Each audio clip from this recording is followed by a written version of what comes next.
Hola, plebes, ¿qué onda? Oigan, debido a tantas preguntas que me hicieron en TikTok sobre testosterona y transición, he decidido hacer este video sobre 10 preguntas sobre terapia hormonal de afirmación de género. Y justamente pensando en hacer este video, se me vino a la cabeza este gran libro que se llama Pussipedia, que como su nombre lo dice es una enciclopedia de las pussies, que escribió mi amiga Zoe Mendelssohn. Zoe es una gran escritora y se lanzó a hacer este gran libro. Y en el capítulo 10 justamente, se trata sobre terapia hormonal de afirmación de género, en el cual entrevista a la doctora Madeline Deutsch. Creo que así se pronuncia su apellido, pero es ella. Es una doctora encargada de la salud transgénero y actualmente es encargada de probablemente el programa más importante de salud trans en los Estados Unidos. Y bueno, pues tuvo la oportunidad de hacer la entrevista en la cual justamente algo que saqué de ella es que aprendí que usualmente nosotros en el cotidiano le decimos terapia de reemplazo hormonal a lo que realmente es terapia de afirmación de género, porque realmente no estamos reemplazando hormonas. De hecho, si no tengo mal entendido, lo que, según yo, los doctores hacen es mantener nuestros niveles de testosterona en el caso de las personas transmasculinas y hombres trans, al nivel que los hombres cisgénero usualmente los tienen. O sea, tratan de mantener un balance en esos niveles normales que ellos manejan. Porque realmente todas las personas generamos testosterona, solo no a los niveles que los hombres cisgénero las producen. Y a mí me choqueó mucho saber que en lo cotidiano le decimos terapia de reemplazo hormonal a lo que realmente es terapia hormonal de afirmación de género, porque creo que su nombre lo describe mucho mejor. Mi gato está aruñando. Y es verdad, realmente no estamos suplantando hormonas, estamos haciendo un tratamiento hormonal para afirmar nuestro género, subiendo nuestros niveles de testosterona que usualmente son un poco más bajos porque pues no tenemos para tener tanto. También aprendí en el libro que alrededor de los años 50 se descubren qué son las hormonas sexuales y más o menos al mismo tiempo también comienza la terapia de afirmación de género. Y la doctora Madeline decía que en ese momento había ciertos estudios para las personas trans como entre los 50, 70 más o menos, y que después, cuando en Estados Unidos comenzó a haber un poquito más de propaganda conservativa, pues en los 80 disminuyó ese número de estudios, para los 90 no había nada, y para los 2000 pues también pasaban un poco de cosas así. Ella empezó en el 2006 a estudiar la salud trans, porque ella misma es una persona trans, y en los 2010 comenzó a haber más aceptación del tema médico trans en el mainstream o en el conocido general, gracias a que pues Obama había sido presidente y había movido un poquito más las posibilidades de tener una política médica distinta. Y al mismo tiempo como ciertos pues artistas o personas del medio del entretenimiento empezaron a salir del closet trans y entonces empezó a haber un poco más de publicidad o de nombramiento de las identidades trans en lo mainstream. Y actualmente pues habla de que se conoce un poco más sobre la salud trans en lo cotidiano.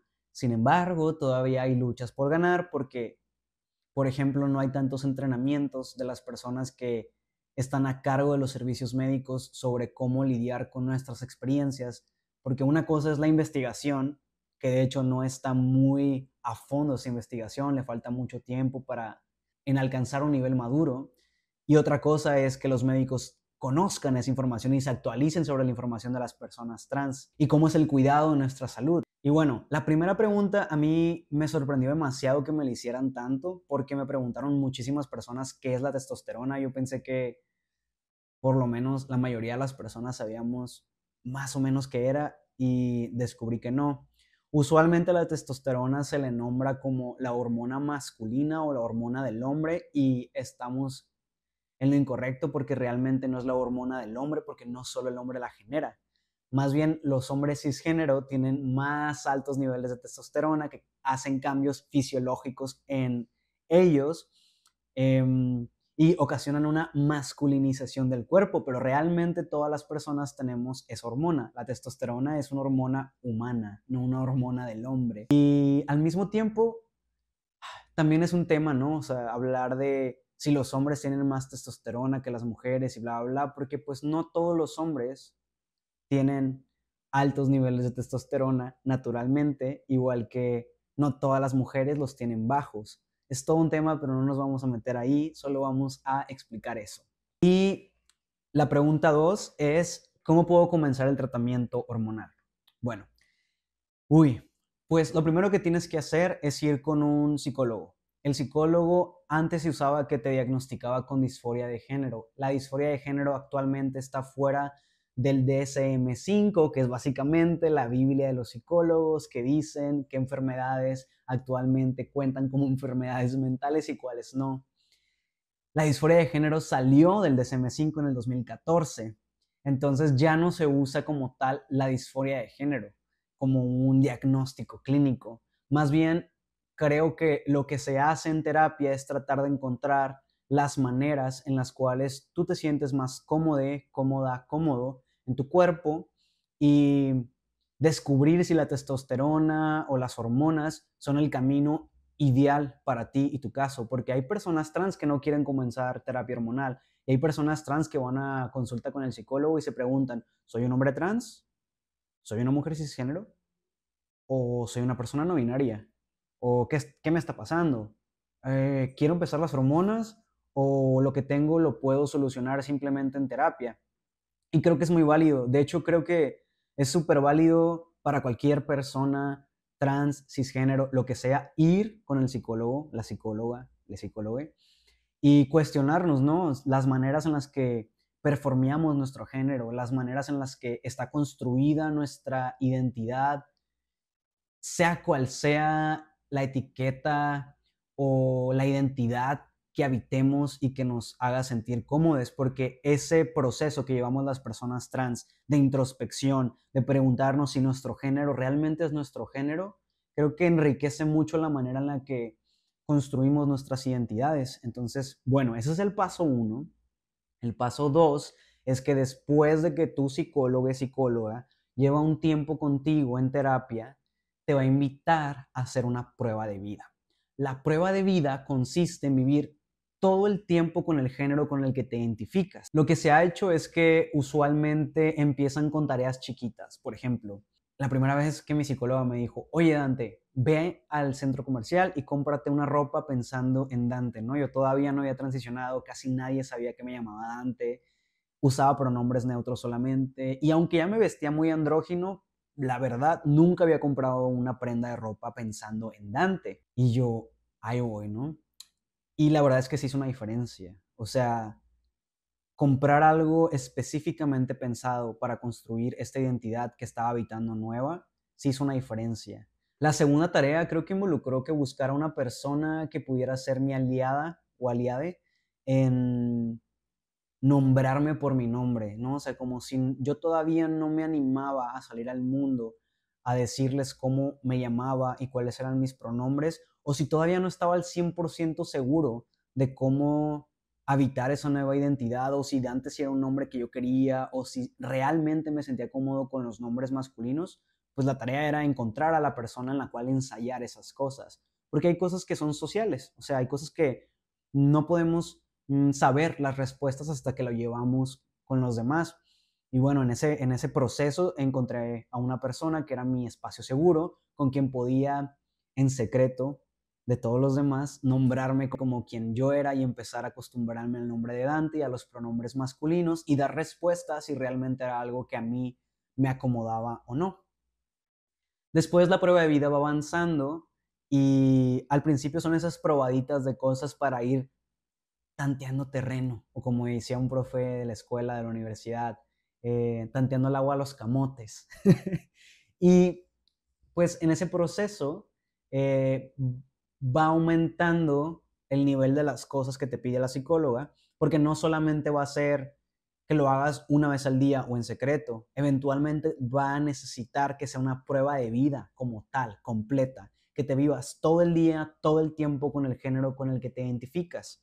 Entonces, la psicóloga lo que te va a pedir es que comiences a decirle a todo el mundo tus pronombres, tu nombre nuevo, que te empieces a vestir como esa persona se quiere vestir, que empieces a ir al baño del género con el que te identificas, claro, con tus debidas precauciones, pero en general es romper esas barreras que nos dan miedo de seguir ese camino y lanzarnos a hacerlas y después de idealmente un año de vivir eso, en la que la psicóloga te acompañó en la prueba de vida para que eventualmente te puedan derivar con una endocrinóloga.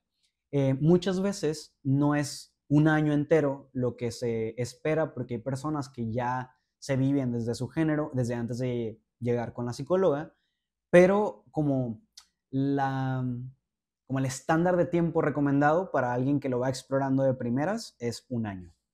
Después de que vas con la endocrinóloga te va a recibir, va a checar qué onda, te va a hacer preguntas, va a ver qué show y entonces te va a dejar exámenes de sangre.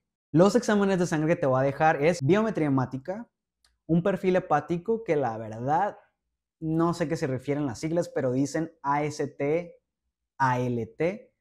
Lo único que sé es que tiene que ver con el hígado. Y la tercera es la testosterona total, que te van a hacer esa prueba el día 17. Ojo, yo estoy dando información de personas transmasculinas, porque es de lo que sé. Entonces, habrá que checar qué es lo que se les receta a las mujeres trans. Esa información yo no la tengo. Si gustan que la dé, pues podría investigar, invitarle a una amiga trans, hablar conmigo y pues dar esa información para pues esparcir un poco más la información, pero eso es lo que yo estoy dando ahorita es basado en la información para las personas transmasculinas y los hombres trans. Y bueno, eh, después de que la endocrinóloga recibe esos resultados, va a valorar si eres una persona candidata para empezar las hormonas, porque no todas las personas pueden acceder a las hormonas por X o Y razón, por problemas médicos o no sé, lo que sea. Después de eso van a valorar qué hormonas van a empezar a tomar, o sea, como hay en parche y hay inyectada.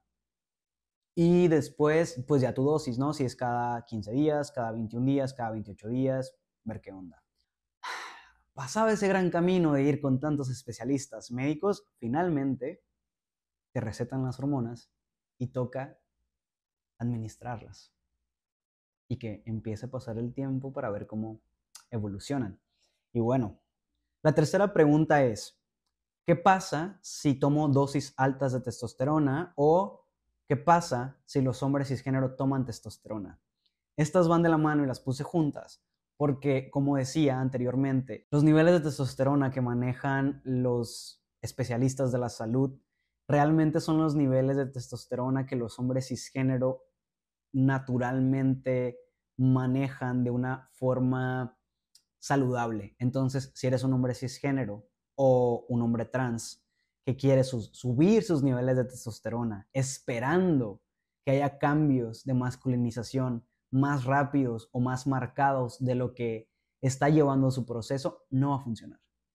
No va a funcionar y vas a probablemente causar problemas en tu hígado o en tu corazón, problemas cardiovasculares o algo así, porque, o a lo mejor te puede dar ansiedad por tener taquicardia. Y esto se debe a que cada quien reacciona distinto a las hormonas. Cada quien tiene procesos distintos, receptores de testosterona distintos, niveles de testosterona distintos. Cada quien tiene una genética distinta de cómo funciona la testosterona en su cuerpo. Por ejemplo, yo puedo tener a lo mejor muchas entradas y otro amigo no. Yo a lo mejor muy rápido comencé a tener barba y otro amigo es lampiño porque los hombres de su familia son lampiños. Un amigo a lo mejor puede tener mucha barba y empezarse a tener pues calvicie porque su papá tiene calvicie y tiene muy fino el cabello. Otros amigos a lo mejor quieren mucho vello en el pecho y yo no necesariamente, pero es lo que hay y es lo que tengo. Entonces, muchas de esas cosas no son cuánto nivel de testosterona tengas, contrario a lo que se cree, tiene que ver con genética. Nada más que genética. Entonces, pues es necesario ir con la endocrinóloga y preguntarle cuáles son los niveles saludables que puedes mantener y no tratar de subirlos para causarte algún efecto secundario. Sé que a los hombres cisgénero también les causan efectos secundarios como que la testosterona extra que se inyectan comienza a como metabolizarse como si fuera progesterona, creo, o algo así. No sé, no quiero desinformar, pero sé que sucede. La verdad es que no lo hagan sin consultarlo con un médico. La cuarta pregunta es si las personas trans tenemos que tomar la testosterona o el tratamiento de afirmación de género todo el tiempo, para todas nuestras vidas. Y la respuesta es que depende. Depende porque hay personas trans que para empezar no quieren empezar las hormonas. Hay otras personas trans que desean cambiar ciertas cosas de su aspecto y llegar a un nivel y parar que, ojo, no se puede controlar qué va a cambiar o no. Hay ciertas cosas que cambian y otras cosas que no, y para allá vamos. Ahorita las voy a mencionar. También hay veces en las que las personas trans tienen problemas de salud que no permiten que puedan seguir su tratamiento hormonal. Las personas trans masculinas, los hombres trans que desean mantener los niveles de testosterona más o menos en el rango en el que los hombres cisgénero los tienen, si tienen que quedarse toda la vida en terapia de afirmación de género. Porque no es como que nos inyectamos testosterona y eventualmente nuestro cuerpo vaya a generarlo naturalmente a esos niveles. Nosotros generamos testosterona, pero no a esos niveles. Entonces tenemos que mantener la ingesta de testosterona constantemente para mantener los niveles que más o menos tienen los hombres cisgénero. Ahora, hay personas trans que no desean eso y en ese caso, pues se pausa, pero hay cosas que se revierten y hay cosas que no se revierten. Por aquí tengo una información que habla de los cambios que se esperan con la testosterona y dice que los cambios masculinos en el cuerpo pueden tardar varios meses en notarse y generalmente toman de 3 a 5 años para completarse. No para completarse en el sentido de ya lograste la transición, sino de 3 a 5 años es la etapa de madurez en la que se dan, o sea, la etapa de madurez em, que lleva esa segunda pubertad, básicamente, ¿no? La Asociación Profesional Mundial para la Salud Transgénero dice, y esto es importante de saberlo para las personas no binarias, sobre todo, que desean comenzar el tratamiento hormonal y cambiar ciertas cosas, pero no todas. Entonces, las que voy a decir en este momento son cambios que serán permanentes y no van a desaparecer, ni siquiera si se decide detener el tratamiento hormonal. Las cosas que van a hacer es, su tono de voz se va a volver más grande. El inicio va a ser entre los 3 y los 12 meses y el máximo efecto esperado va a ser entre 1 y 2 años. Esto significa que entre los primeros 3 y 12 meses va a empezar a engrosarse esa voz y para los 1 o 2 años la voz va a dejar de cambiar y se va a establecer en un solo timbre. Y bueno, eso implica entonces que si empiezas a usar la testosterona y para el mes 6, si eres una persona no binaria, quieres pausar porque ya te escuchas como te sientes cómodo, puedes pausarla y tu voz no va a volver a la que era antes. Si tú sigues, tu voz va a seguir cambiando más tiempo hasta que alcance los 12 meses más o menos y ahí se va a quedar también, ¿no?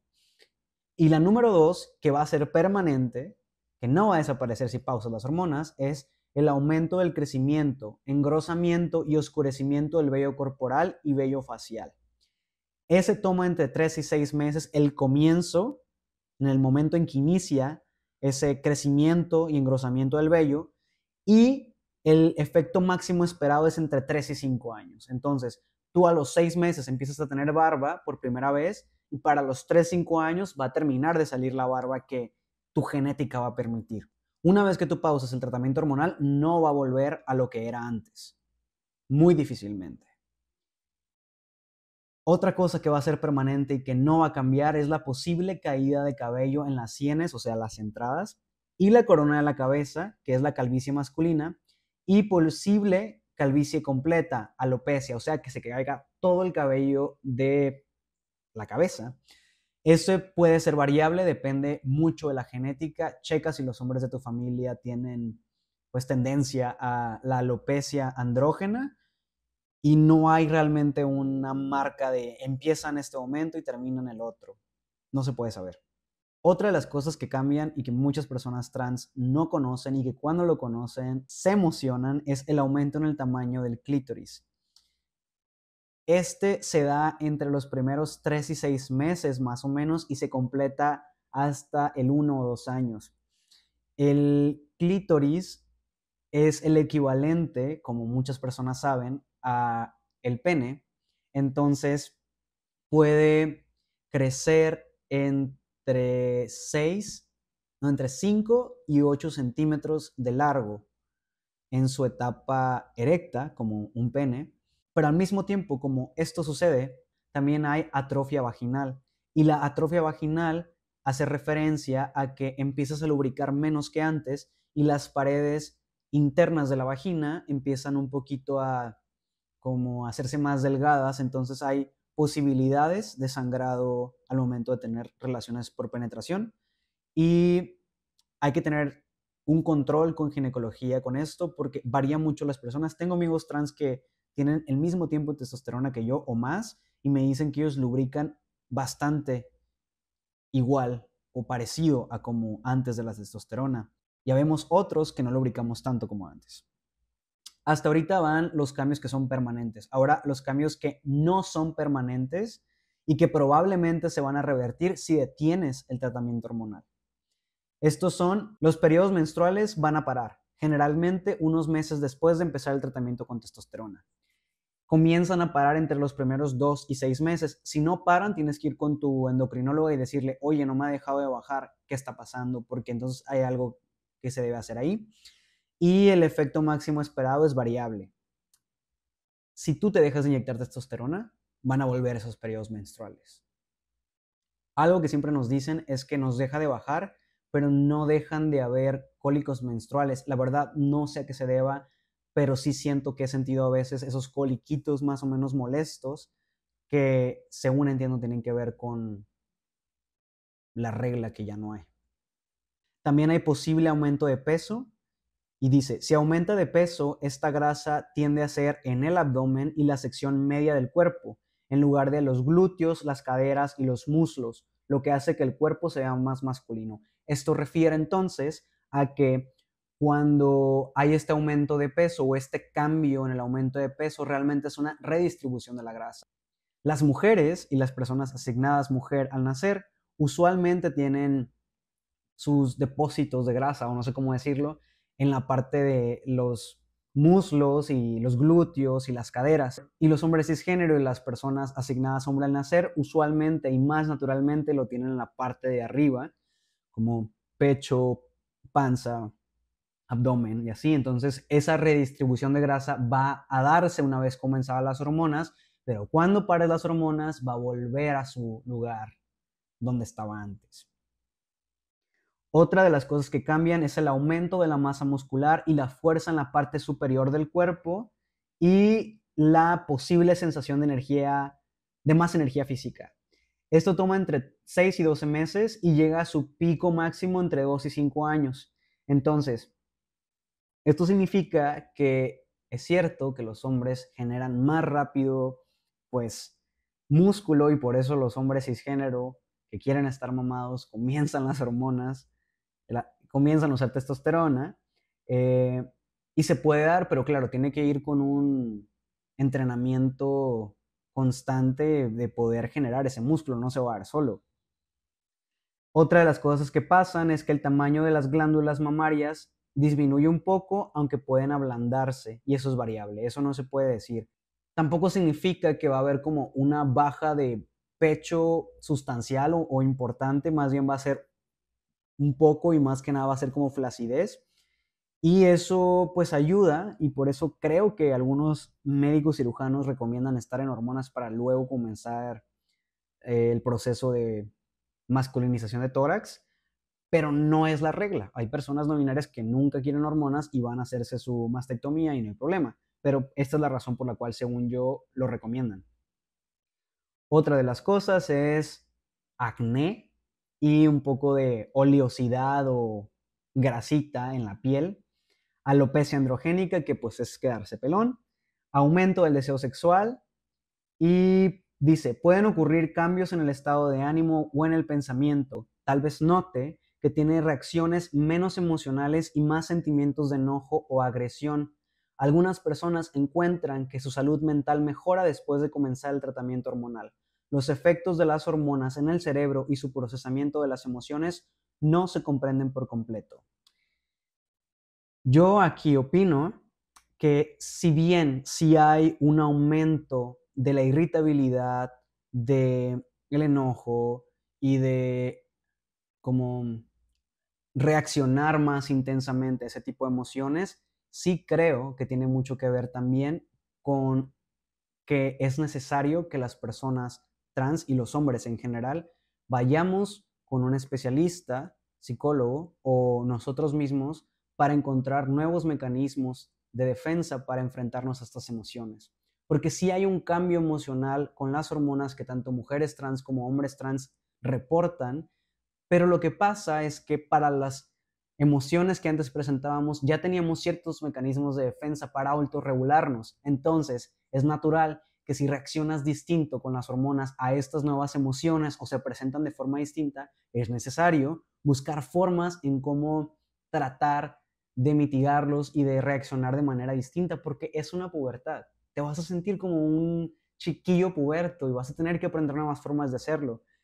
Eso no excusa que los hombres sean violentos realmente. Más bien creo que esto es algo que tiene que ver con cómo a los hombres cisgénero, sobre todo, no se les enseñan maneras de regular sus emociones.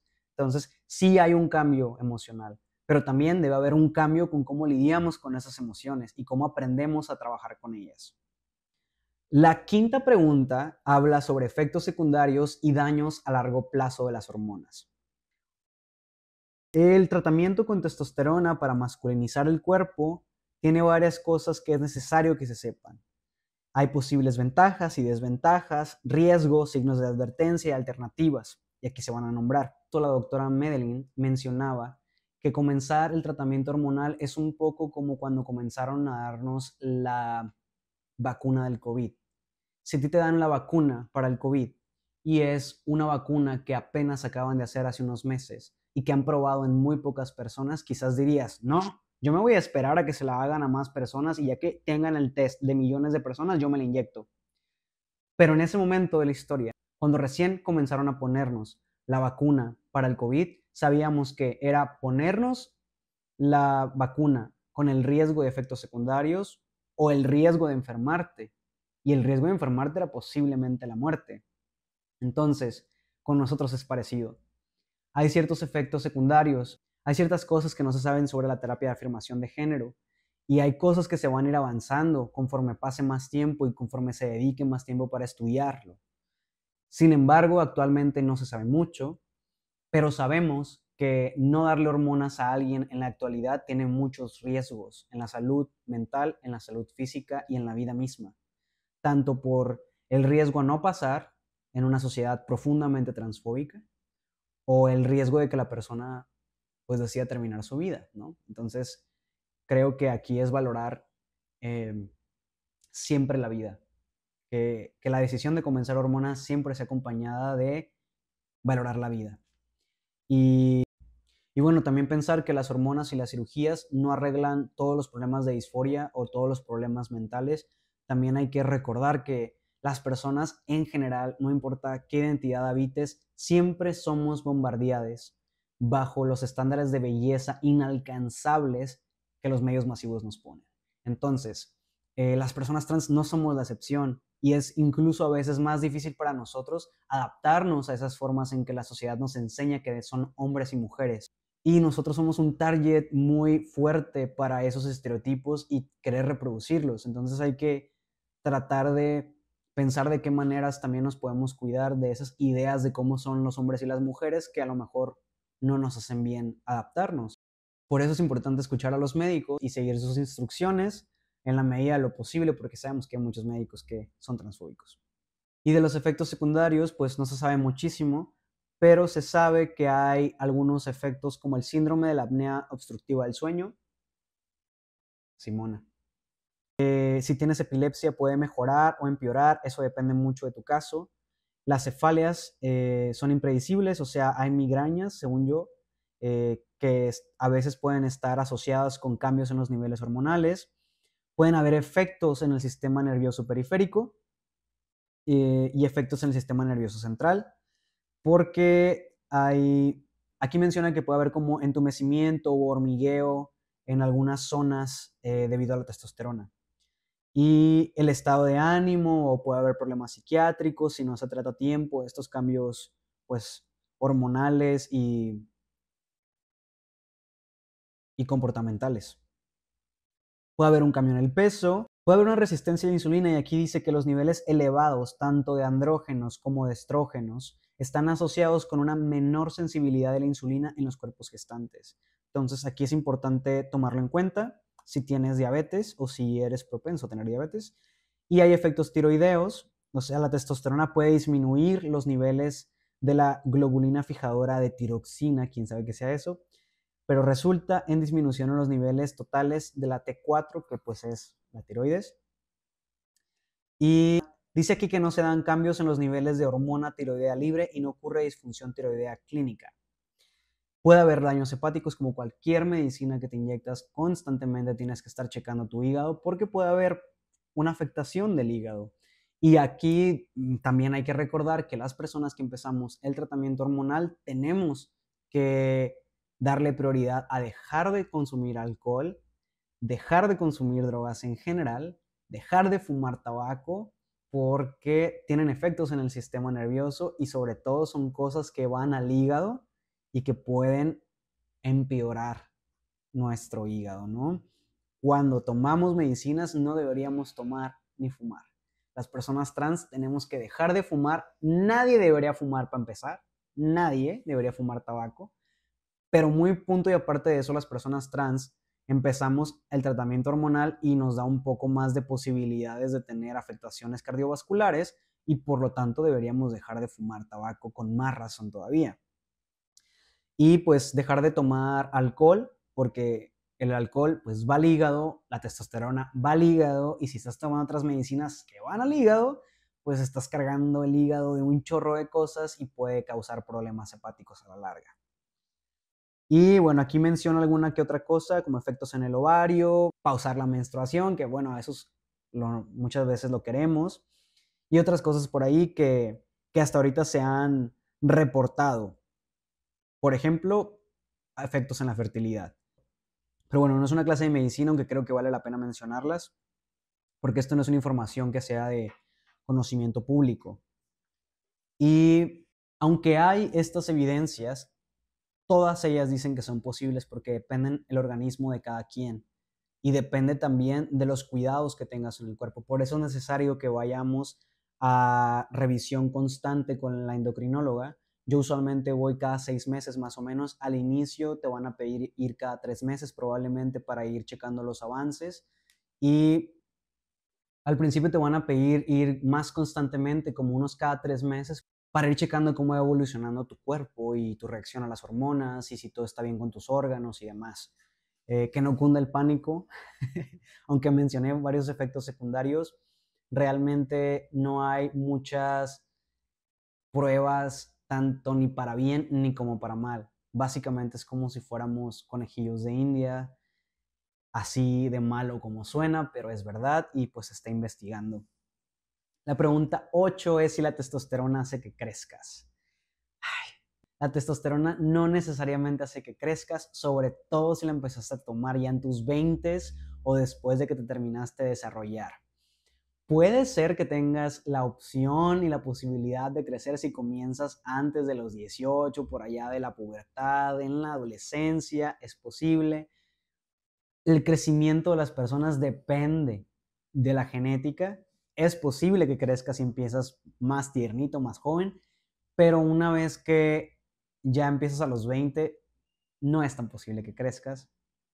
Un endocrinólogo una vez me dijo que las personas que menstruan usualmente dejan de crecer tan aceleradamente después de la primera menstruación. No sé qué tan cierto sea, a mí me hace sentido, la verdad. No significa que dejes de crecer, sino que es menos acelerado el proceso de crecimiento. Entonces, pues ahí lo dejo, alguna información que alguna vez me dieron. No sé si les funcione. La pregunta 9 es si te deja de bajar o si para la regla. Y como dije hace rato, sí deja de bajar. Sí dejas de menstruar, pero es una de esas cosas que se puede revertir si pausas la ingesta de testosterona. Y pues depende mucho de cuántos niveles de testosterona te inyecten y bla, bla, bla, y cada cuánto lo hagas, porque en sí el ciclo de la testosterona en tu cuerpo hace que se pause ese proceso de la menstruación. Entonces, si tú te inyectas un mes sí, un mes no, pues es probable que te empiece a bajar de nuevo. Y la última pregunta es, ¿cuánto cuesta el tratamiento? Les voy a dar una relación de precios más o menos. Todos los precios que voy a dar a continuación son en México. Una consulta con un psicólogo usualmente te anda entre 400, 500 pesos, entonces tienes que ir con el psicólogo, psicóloga, psicólogo y llevar un tratamiento con ellos para ver yendo qué onda. Una consulta con una endocrinóloga, endocrinólogo, usualmente te está entre 900 pesos y 1500. Y la endocrinóloga te va a mandar a hacer exámenes de sangre y me tomé la libertad de sacar precios de exámenes de sangre en Salud Digna porque sé que Salud Digna hay en varias partes de México. Y lo que investigué es cuánto costaba la biometría hemática, cuesta 95 pesos. La testosterona total cuesta 157. Lo que no encontré era lo del perfil hepático, pero encontré un paquete completo de adulto que cuesta $3.95, que te incluye el perfil hepático, la biometría hemática y otras cosas, y además tendrías que hacerte aparte la testosterona total. Entonces sería paquete completo de adulto a $3.95 con lo que lleva y otros extras como azúcar y así, y además la testosterona total que te costaría 157. Y las hormonas inyectables, porque no sé cuánto cuesta la Testogel, las hormonas, hay tres opciones en México. Primotestón, que es la que yo tomo, cuesta 300 pesos. Sostenón cuesta 551, que alguna vez una doctora me dijo que no era la mejor opción para las personas trans, que la mejor opción era la Primotestón y es la más barata, así que qué bueno. Y la tercera opción es Nevido, que cuesta 3000.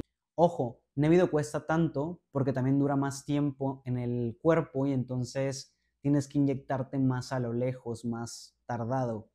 Pero según yo tengo entendido, la mejor opción y la más segura y como ya más estudiada es Primotestón y es la más barata, entonces está muy bien. Si tienen más preguntas, si tienen más dudas, si les quedaron algunas cosas que no comprendieron del todo, me pueden dejar un comentario abajo, pueden darle like, pueden suscribirse, pueden compartir para que pues pueda traer más información sobre esto después.